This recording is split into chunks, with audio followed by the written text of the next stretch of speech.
Bonjour à tous, bienvenue dans ce nouvel épisode. Alors aujourd'hui, nous allons parler de la RDC, République démocratique du Congo, immense pays situé dans l'Afrique centrale. Et nous allons plus particulièrement parler d'une région qui est le Kivu, donc qui se trouve à l'est du Congo, à la frontière du Rwanda. Alors déjà pour commencer, est-ce que tu peux m'expliquer ce qu'est Panzi, l'hôpital de Panzi, et qui est le docteur Denis Mukwege? Bonjour, alors effectivement c'est un sujet passionnant. Le docteur Denis Mukwege, c'est un gynécologue congolais qui à l'origine avait une carrière de médecin pédiatre et qui au fil du temps est devenu gynécologue, a été formé notamment à Angers par des collègues gynécologues. Alors c'est le prix Nobel de la paix 2018, il a eu ce prix Nobel avec Nadia Mourad, qui est une femme yézidi qui était esclave sexuelle. Donc le prix Nobel de la paix 2018 a été partagé entre le professeur Denis Mukwege et Nadia Mourad. Alors c'est un homme génial, passionnant, qui a créé cet hôpital de Panzi, qui à l'origine était un hôpital qui a été créé par le docteur Denis Mukwege pour recueillir les femmes qui avaient subi des violences sexuelles Ouais. et qui étaient donc maltraitées dans cette région. Donc il a créé cet hôpital et au sein de cet hôpital, il y a la fondation Panzi, qui est une fondation plus spécifique à la prise en charge de ces femmes. C'est un hôpital qui se situe à Bukavu, qui est dans le sud Kivu, à la frontière du Rwanda et du Burundi. C'est une région donc des Grands Lacs qui subit aujourd'hui de graves problèmes sociétaux avec une guerre civile entre autres. Donc beaucoup de violences sexuelles, beaucoup de mutilations et donc une prise en charge à l'hôpital de Panzi et à la fondation Panzi qui est l'hôpital du professeur Denis Mukwege. Donc qu'est-ce qui t'a motivé, toi, à aller à Panzi en 2019? Dans quelles circonstances t'y tu Alors les retrouvais? circonstances pour aller là-bas, elles sont particulières. C'est d'une part, comme tout le monde, j'ai découvert le docteur Mukwege à travers les médias, une fois qu'il a eu son prix Nobel. J'avais été un petit peu au courant de ses activités, mais surtout, c'est une annonce qui avait été faite, je ne sais plus, dans les médias, qui le qualifiait et qui parlait de l'homme qui répare les femmes. Ah Alors ouais. je me suis dit, un homme qui répare les femmes, ben, c'est toi, quoi. C'est moi. Parce que moi, je suis réparateur, je fais la chirurgie, je répare les femmes, etc. Et j'ai dit, mais qui c'est cet homme qui répare les femmes? Et c'est là que j'ai découvert la vie passionnante et toute la carrière de Mukwege. Effectivement, donc j'étais très sensible à ce terme, l'homme qui répare les femmes. Et je me suis dit, c'est quelqu'un qu'il faut que je rencontre absolument, parce que j'ai trouvé son action fabuleuse. Et à l'assistance publique des hôpitaux de Paris, avec le professeur Henri-Jean Philippe, nous avions des programmes et il y avait un programme sur la RDC. Et ce programme a été développé donc avec Henri-Jean Philippe et l'assistance publique des hôpitaux de Paris. C'est un programme de coopération mère-enfant à l'hôpital Bukavu. Donc c'est un programme qui s'occupe des problèmes de gynécologie, de fistules, etc. Et donc moi j'y suis allé avec le professeur Jean Philippe pour tout l'aspect réparateur, puisque je savais qu'il y avait des mutilations sexuelles et mutilations, et pour compléter et apporter ma gamme de chirurgie réparatrice à toute cette chirurgie gynécologique. Quelles ont été tes premières impressions en arrivant à Panzi, face à la réalité des victimes de violences sexuelles? Alors j'ai découvert, alors la vraie réalité est inimaginable. Déjà, moi-même, à travers toutes mes missions, j'avais rencontré beaucoup de cas de chirurgie réparatrice, hein, que ce soit pendant la guerre, que ce soit dans toute l'Afrique ou l'Asie, voire Madagascar. Mais ce niveau de violence sexuelle et ce niveau d'ingéniosité du malin chez l'homme, je ne connaissais pas. Alors effectivement, j'ai appris à découvrir tout ce qui permettait d'aboutir à toutes ces violences sexuelles avec la guerre civile, etc. Tout ce que nous avait expliqué Denis Mukwege. Mais le niveau physique, anatomique des mutilations était pour moi horrible à découvrir. Et surtout, ce qui m'a paru le plus monstrueux, c'est l'imagination pervers et maligne de ce que pouvaient faire les hommes, ces soldats, ces miliciens, à ces pauvres femmes. Donc ça a été pour moi assez dur. J'ai trouvé que le pays était assez dur. La vie et la vraie violence, hein, c'est une violence civile avec des coups d'État, avec surtout des guerres civiles, des massacres, des choses. On n'est pas dans le tourisme là. Là, on n'est pas même dans l'humanitaire. On est dans la guerre civile. C'est pas la guerre avec les bombes, mais ce sont des guerres quand même. Donc j'étais impressionné par la violence et la dureté de ce que je voyais. Est-ce que tu t'es senti en danger là-bas? à proprement parler, on ne s'est pas senti en danger parce que quand tu vas à Bukavu, tu passes par le Rwanda. Donc ça, c'est une particularité, c'est-à-dire que tu ne fais pas un Paris Kigali direct, tu passes par la Hollande, tu voyages avec KLM. Et quand tu arrives à Kigali, au Rwanda, alors là, c'est hyper moderne. À la douane, ils sont en costard avec les ordinateurs. C'est vraiment un pays d'Afrique très, très moderne. Donc là, on est un peu choqué par le contraste avec ce que moi j'ai l'habitude de voir en mission, où les arrivées à la douane sont toujours bordéliques, c'est un peu le bordel. Là, c'est vraiment la modernité. Et la particularité aussi, c'est quand tu vas du Rwanda au Congo, là, tu passes d'un pays d'Afrique moderne à un pays d'Afrique, la frontière est un petit peu pareil, un petit peu choquante, parce que tu te retrouves vraiment dans l'Afrique que tu as l'habitude, c'est-à-dire l'Afrique avec les chemins en terre, les choses, etc. Voilà, j'étais un petit peu surpris par ce côté-là, mais on ne s'est pas vraiment senti en danger parce qu'on était un peu inconscient. Ma première mission là-bas, je ne savais pas où j'allais vraiment. J'ai vu sur place et en découvrant. Et puis c'est surtout en arrivant à l'hôpital de Panzi où le docteur Mukwege, lui, il habite à l'intérieur de l'hôpital, dans une maison avec des barbelés, tu as des casques bleus. Ah Donc ouais. tu vois quand même la petite ambiance,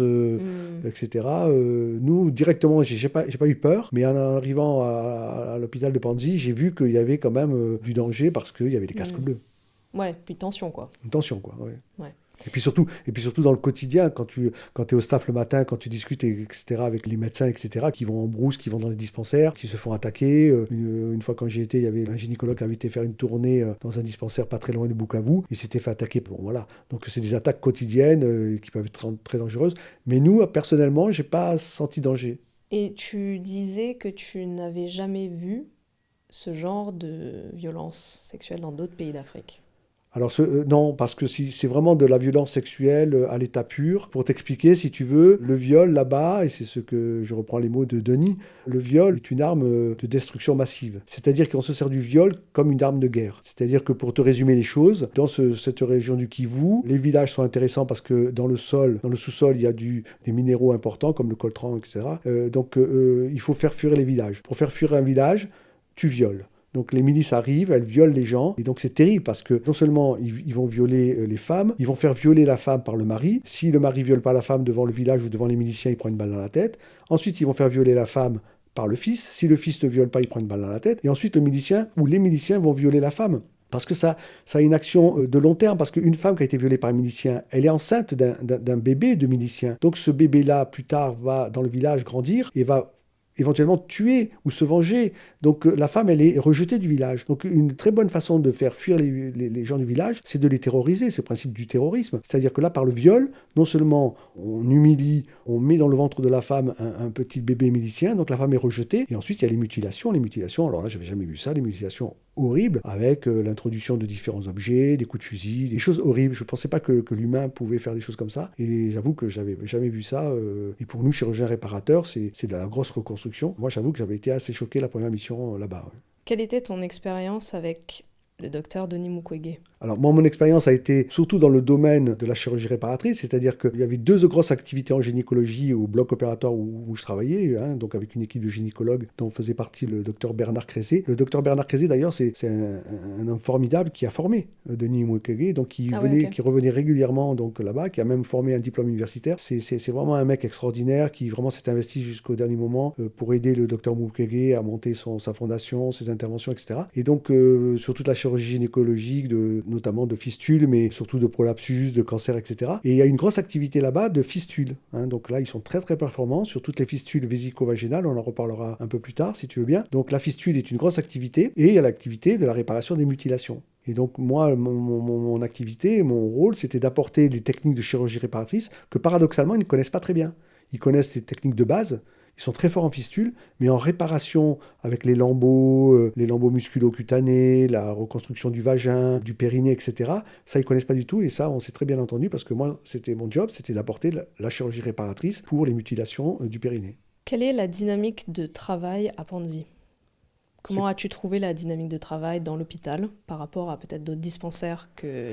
Alors la dynamique de travail est exceptionnelle parce que non seulement le docteur Mukwege a fait une fondation qui va assister toutes ces victimes des violences sexuelles, il appelle ça le VVS, les victimes des violences sexuelles, qui est une fondation donc spécifique à ces patientes-là. Mais il a également développé un hôpital qui s'appelle l'hôpital de Panzi, où il y a toutes les activités, accouchement, maternité, orthopédie, etc. Et donc il y a une dynamique énorme parce que ce sont vraiment des gens dynamiques qui essayent d'élever le niveau. Et lui, comme c'est quelqu'un de dynamique et qui a été formé en Europe, il a vraiment un esprit de challenge et il veut augmenter le niveau et vraiment il fait venir des équipes internationales parce que bon, le docteur Mukwege maintenant est connu, il était déjà très connu avant son prix Nobel et maintenant il y a plein d'équipes internationales qui y vont et donc il élève à chaque fois le niveau. La dynamique est énorme, ils sont hyper bien organisés, c'est vraiment un hôpital avec différents départements, chapeau quoi. C'est vraiment quelqu'un qui motive et qui dynamise énormément le système de santé dans cette région isolée du Congo. Selon ton expérience, quelle est la différence entre la prise en charge des victimes de violences sexuelles en RDC et en France ? La différence de prise en charge entre la France et la RDC est simple, c'est qu'on n'a pas du tout les mêmes patients. On n'a pas du tout le même style de violence sexuelle. Les violences sexuelles ici sont, je dirais, entre guillemets, beaucoup plus sociales et politiques. Ce sont des attaques, ce sont des viols, mais il n'y a pas de mutilation. C'est une violence sexuelle, au sens où on va violer, on va toucher, on va agresser, mais il n'y a pas de mutilation comme ce qu'on peut voir en Afrique. Bien sûr, sauf quelques rares cas d'homicide où le tueur s'est acharné de manière ponctuelle sur une victime en la tuant, mais il n'y a pas ce type de violence sexuelle avec ces mutilations. C'est-à-dire que quand j'entends mutilation, c'est-à-dire que le périnée est coupé, il y a des introductions dans le vagin de morceaux de bois, de fusils, c'est horrible. C'est vraiment une mutilation physique, anatomique. Donc en France, on ne voit pas du tout ça. De temps en temps, on voit ça dans les faits divers sur un malade ou un serial killer, mais c'est très très ponctuel. Non, on ne peut pas comparer, parce que les patientes ne sont pas du tout les mêmes. Comment est-ce que tu évaluerais l'implication des ONG et des organisations internationales dans la lutte contre les violences sexuelles en RDC ? Est-ce que tu penses que leurs actions sont suffisantes face à l'ampleur du phénomène ou... L'action des ONG est forcément insuffisante puisqu'il y a des violences qui existent et des violences qui persistent. Les ONG, elles interviennent comme palliatifs, elles interviennent pour soigner. Elles interviennent, en fait, les ONG, notamment les ONG médicales ou chirurgicales, elles interviennent comme pansement. Elles vont soigner, elles vont aider au traitement, etc. Et même à l'hôpital de Panzi, les ONG qui vont y passer, comme Action Santé Femmes ou Gynécologie sans frontières, ou des ONG qui vont venir faire des actes de chirurgie, sont là que pour soigner. Mais l'efficacité sur les violences sexuelles est limitée, puisque c'est un problème qui est un problème non seulement de gouvernement, c'est un problème de région. C'est la région des Grands Lacs, avec les interactions entre le Rwanda, cette région du Congo, les milices locales, l'abandon de cette région du Kivu par le système central. Enfin, c'est une région qui est laissé un petit peu à l'abandon, où il y a les milices. Plus récemment, donc, il y avait le M23, il n'y a pas si longtemps que ça, même donc les Russes qui étaient sur place. C'est une région où il y a beaucoup de minéraux, il y a beaucoup de minerais, pardon, donc beaucoup d'attraits, il y a des multinationales, il y a l'influence des grandes nations. C'est très très compliqué, il y a plein de livres. Moi j'ai lu, j'en suis à mon 4e ou 5e livre sur cette région, j'ai toujours pas compris tout, quoi. C'est très très compliqué, et donc les ONG n'ont quasiment aucune efficacité. La gestion de ce conflit ne se fera qu'au niveau national, voire international, bien sûr. Mais comme partout, quand un pays est riche en minerais et en sous-sol, il y a des intérêts économiques, politiques, donc forcément c'est des guerres civiles. C'est au-delà des ONG, les ONG n'ont aucune influence. On est juste des petits pansements sur des gros malades. Mais alors, par rapport à ce point de réflexion, j'ai envie de dire, à quoi ça sert d'y aller alors du coup ? Ça, à quoi ça sert d'y aller ? Ça, c'est l'interrogation qu'ont toutes les ONG. Nous, en tant qu'ONG, on sait bien qu'on n'a aucune efficacité sur un système de santé, sur un pays. Nous, on n'intervient pas dans ce domaine-là, parce que sinon, on n'irait pas. Parce qu'on sait qu'on est complètement inefficace. En aucun cas, ce n'est pas une ONG française ou une ONG européenne qui va pouvoir régler le problème des violences sexuelles dans cette région du Congo. Dans la mesure où tu as des gens formidables et des gens investis, notamment comme le professeur Mukwege, qui est quand même prix Nobel de la paix, donc qui a attiré l'attention sur cette région, qui mobilise le monde entier pour l'aider à régler ce problème, etc. Mais le problème dépasse même le Congo, dépasse cette région, puisqu'il y a des interférences et des intérêts énormes sur le plan économique. Ça, c'est le problème de tous les pays d'Afrique qui ont des terres riches. Donc, pourquoi y aller ? On y va parce que, tu sais, moi, en tant que médecin et que chirurgien, si j'opère un patient, ça me suffit. À l'étage d'un pays ou d'un système de santé, on sait qu'on n'est pas très efficace. Mais au niveau humain, à l'échelle d'un individu, on est humain. Donc, moi, j'ai quelques cas de patientes que j'ai opérées, eh bien, rien que ça me suffit. On n'est pas là pour changer le système de santé, on est là pour changer la vie de 1, 2, 3 patients, le plus possible. On sait que notre motivation, elle est complète quand on opère déjà un patient, quand on change la vie d'une femme, quand on répare une femme, déjà c'est suffisant. Moi. Et puis c'est l'essence de mon job. Moi, je suis là pour réparer, pour soigner les patients, je fais mon job. Oui, parce que sinon, tu partirais même pas. Ah bah, sinon, on Tu te partirait même dirais, pas. ça sert à rien de même bouger, quoi. Ça sert à rien d'y aller. Non, non, on n'a pas cette prétention de changer le système de santé, mais on a l'espoir de pouvoir apporter déjà des techniques, parce que quand on va là-bas, non seulement on opère des patients, mais surtout on transmet. Et moi, je vois notamment à Bukavu, ces techniques de chirurgie réparatrice que les gynécologues qui sont d'excellents chirurgiens ne connaissent pas. Donc là, on leur apprend des techniques de chirurgie réparatrice que eux vont pouvoir utiliser, parce qu'ils sont très malins, ils sont très forts en chirurgie, donc, mais ils ne connaissent pas ce type de chirurgie. Donc les lambeaux, les techniques qu'on leur apprend, etc., à terme, c'est eux qui vont les faire, donc ça va permettre de soigner à terme beaucoup d'autres patients, de les réparer. Donc ça, c'est la satisfaction de pouvoir transmettre une formation très spécifique, mais surtout, c'est d'avoir opéré quelques patients. Tu sais, on n'est pas là pour changer le système de santé, on sait que... Et puis d'ailleurs, c'est pas à nous à le changer. Ouais. C'est aux Congolais à changer leur système de santé. Quelles leçons as-tu tirées de ton expérience à Pandy, autant sur le plan personnel que professionnel? À titre personnel, c'est toujours des expériences enrichissantes parce que d'abord, j'ai découvert une région du monde où ce qui me tracasse et me fait beaucoup de peine, c'est qu'aujourd'hui, on parle de certains sujets tous les jours à la télé, alors que là, tous les jours, il se crée des massacres autour de Goma avec des attaques de camps. Ce que vivent aujourd'hui les gens dans le Kivu, c'est une horreur. C'est des massacres tous les jours, c'est horrible. Et on n'en parle pas parce que ça n'intéresse pas la communauté internationale. On va parler tous les jours de certains sujets que je comprends aussi, qui sont tout aussi horribles. Je ne suis pas dans la comparaison de l'horreur, mais eux, on n'en parle pas du tout.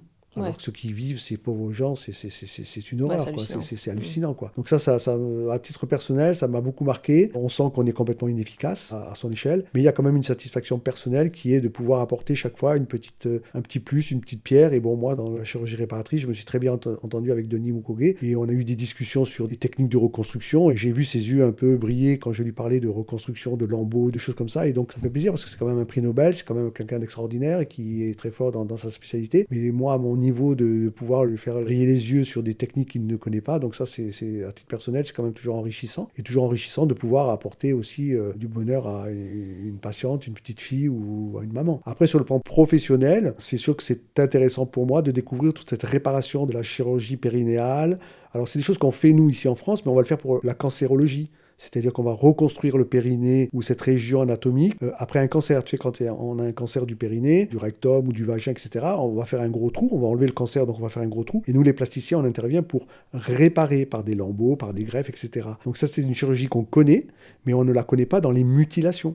Parce qu'en dehors des accidents très spécifiques, où tu peux avoir un accident, où tu peux avoir cette région qui va être abîmée, en dehors de ces cas spécifiques, nous, on ne connaît pas ces mutilations, etc.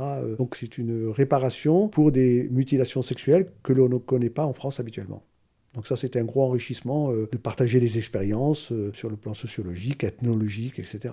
Donc ça, c'était un gros enrichissement. Ouais. Et j'ai envie de te demander si tu aimerais y retourner, mais on parle aussi de ça parce que tu devais y aller il y a à peu près 2 semaines. La mission a été annulée. Est-ce que tu te vois quand même y retourner Bien sûr, je vais y retourner. Il y a un programme là qui a été établi donc avec le professeur Henri-Jean-Philippe et l'assistance publique des hôpitaux de Paris. Là, donc c'est un travail de coopération donc entre l'AP et l'hôpital de Bukavu. Donc c'est un programme de 6 missions. Oui, bien sûr, je vais y retourner. Et là, on devait y retourner effectivement là en novembre, mais ça a été annulé à cause de la fièvre de Marbourg. C'est une maladie secondaire au virus de Marbourg. C'est un peu une variante de l'Ebola. Donc il y avait une grosse épidémie. Donc la mission a été annulée parce que c'est quand même une maladie assez grave avec 80% de mortalité, donc on n'avait pas envie de jouer. Et donc les frontières étaient fermées de toute façon. Donc la mission est reportée. On va pouvoir y retourner, bien sûr, dès que ça se calme un petit peu sur le plan épidémiologique. On va pouvoir y retourner. Il y avait la maladie aussi Mpox, c'est-à-dire la variole du singe aussi qui nous avait posé un problème. Mais là aujourd'hui, avec la vaccination, on va pouvoir cadrer tout ça. Donc on va y retourner. C'est un peu compliqué, mais on va y retourner, bien sûr, sur un programme pour justement développer non seulement cette chirurgie de réparation des violences sexuelles.